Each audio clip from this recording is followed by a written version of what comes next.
해외에서 연예계 데뷔를 하려면 어떻게 해야 할까요? 다양한 방법이 있지만 오늘은 그 중에서 대표적인 해외 연예계 데뷔 방법을 비교해 드릴게요. 외국 비교집 압축 해제. 해외에서 배우로 성공적인 데뷔를 하는 방법 첫 번째, 바로 명성 높은 극단이나 아카데미에 입학해 경험과 실력을 쌓아 캐스팅되는 것입니다. 세계적으로 인정받는 아카데미는 영국의 왕립 연극 아카데미입니다. 이곳은 1904년에 세워진 영국에서 가장 오래된 명문 연극 학교로 졸업생들이 연극, 영화, 텔레비전 부문에서 활발하게 활동하면서 세계적인 명성을 얻었습니다.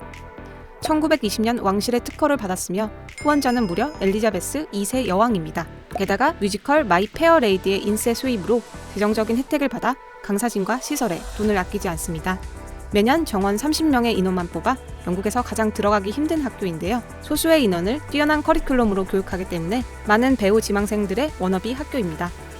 졸업생 중 유명한 배우로는 로키 배역으로 헐리우드 인기 배우가 된 톰 히들스턴, 양들의 침묵 속 연쇄살인마, 한니발 렉터 연기로 아카데미 나무 주연상을 받은 안소니 홉킨스, 해리포터 속 영원한 스네이프 교수 알란 릭맨 등 연기력으로 인정받는 배우들을 배출해냈습니다. 우리나라의 남윤호 배우도 이 학교 연기 전공 석사 출신인데요. 이 들어가기 어렵고 졸업은 더더욱 힘든 곳을 나오다니 정말 대단하네요.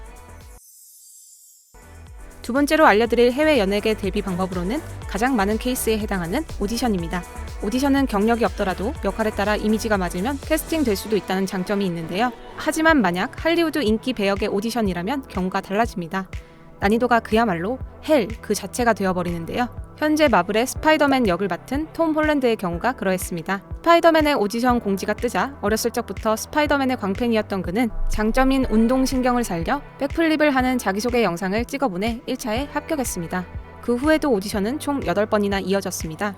게다가 난이도가 저세상 레벨이었는데요. 배역을 알려주지 않고 대사 리딩을 시키는가 하면 크리스 에반스와의 스크린 테스트 때는 아무것도 없는 곳에서 액션 연기를 시키고 로다주와의 스크린 테스트 때는 테스트 시작 25분 전에 로다주가 온다는 것을 알려주고 첫 대사부터 멋대로 바꿔버리는 그를 상대로 5분 동안이나 즉흥 연기를 해야 했습니다.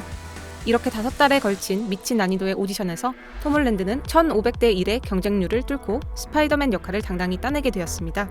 할리우드 대세 배우 티모시 샬라메도 스파이더맨 오디션 마지막 단계까지 갔다가 아쉽게 탈락했는데요. 톰 홀랜드가 다음 차기작에서 스파이더맨의 적이자 친구인 해리 오스본 역으로 실제 친구인 티모시 샬라메를 추천해 화제가 되었습니다. 차기작 스파이더맨 오디션이 기대가 되네요. 일본 연예계는 기획사 파워가 어마어마하게 센데요.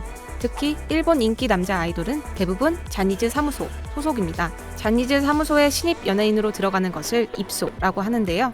이를 위해서는 먼저 이력서를 보내 서류 심사에 합격한 뒤 오디션을 봐야 합니다.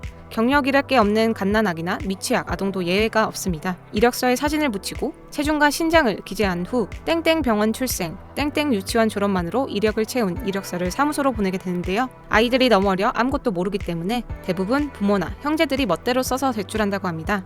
이 경우 대부분 서류 탈락이지만 부모가 갓난아기 때부터 10년 넘게 끈질기게 서류를 넣어 실제로 아이돌로 데뷔한 케이스도 있다고 합니다.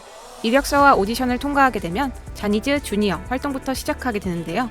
연습생과 비슷한 연수생 단계로 주니어 전문 방송이나 주니어 콘서트에 출연하기도 합니다.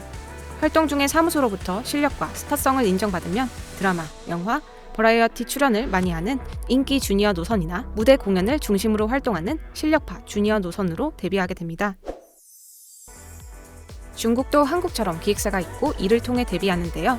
한국과의 차이점은 불과 몇 년 전만 하더라도 연습 없이 바로 데뷔하는 케이스가 많았다는 점입니다. 중국은 한국의 연습생 시스템을 도입한 지 오래되지 않았는데요. 그래서 한국에서 연예계 활동을 하다가 온 경우 실력을 인정받아 중국 톱 연예인이 될 기회를 잡을 수 있습니다. 대표적인 케이스 중 하나로 왕이보가 있는데요. 왕이보의 소속사 중국 엔터테인먼트 위에화는 2014년 YG와 합작해 한국의 선진 트레이닝 시스템을 도입했습니다. 중국에서 캐스팅된 왕이보를 YG에 보내 4년간 트레이닝 시킨 후 한중 합작 보이그룹 유니크로 데뷔시켰는데요. 데뷔 후 얼마 지나지 않아 한한령이 터지면서 멤버들은 각자 개별 활동을 하게 되었습니다. 왕이보는 중국 대표 예능 프로그램 천천향상에 한국에서 아이돌 데뷔를 한 성실하고 재능 넘치는 이미지로 메인 MC로 발탁되었습니다. 중국판 푸듀 창조 101에서 멘토를 맡고 2019년 인기 드라마 진정령의 주연으로 출연하면서 엄청난 인기를 얻게 되는데요. 이 드라마로 중국의 슈퍼스타가 되었습니다. 왕이봉의 경우 본인의 실력에 한국의 연습생 제도를 경험할 수 있었던 좋은 케이스지만 안타깝게도 중국 연예계는 아직까지 재력으로 바로 데뷔가 가능하다고 합니다. 연습생의 부모가 큰손일 경우 전문가가 아님에도 회사의 경영까지 참여한다고 하는데요. 그렇기 때문에 실력 논란이 나올 뿐 아니라 평범한 출신의 연습생들은 데뷔조에서 밀리기도 합니다. 어느 나라던 실력 있는 연습생들에게 공평하게 기회가 돌아갔으면 하는 바람이네요. 연예계로 데뷔하기 위한 수많은 경로가 있겠지만 오늘은 해외에서 흔하게 볼 수 있는 연예계 데뷔 케이스에 대해 비교해 봤습니다. 다음에는 더 흥미로운 비교로 찾아오겠습니다. 안녕!